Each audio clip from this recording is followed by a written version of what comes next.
Hello there and welcome back to another video, Learn English with Philip. If you wonder where the photo on the intro screen was taken, I can tell you it is Kuta Beach on the island of Bali. Bali, as you probably know, is in Indonesia. It's a very popular tourist destination. I recommend it, but there's only one drawback. There is a lot of traffic on the island, which I don't like. Anyway, today I recycled a cartoon because, as you know, recycling is important. Have a look, see if you like it. And then we're going to jump straight into the video of today, which is an English idiom. The idiom of today goes as follows: a storm in a something. I left it open.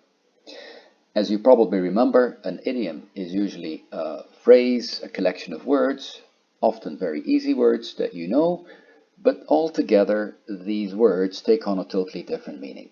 That is basically impossible to guess. Now, what is the word we're looking for? Let me describe it for you. It is a kind of container that you use when you drink a hot drink. A typical hot English drink. Well, what do you use to drink that in? That is the missing word of this idiom. What does this idiom mean? It basically means that people get very excited or angry over something very trivial. They make a lot of fuss over something that is totally unimportant, and they should not be angry for that. So when you have a situation where people argue about something, for example, there's a lot of noise coming out of a classroom, you go inside to see what's going on, and there you see John and Angela shouting at each other. You ask, what's going on here? Well, then you learn that they're fighting over a seat, a classroom seat. Okay, you could say that that situation is a storm in a... I'll show you the picture. That is the picture that is missing in the idiom. What is that you see? It is not a coffee cup, but a teacup. Exactly. A storm in a teacup means that there's a lot of commotion, a lot of fuss over something trivial, something unimportant. That's the English idiom of today.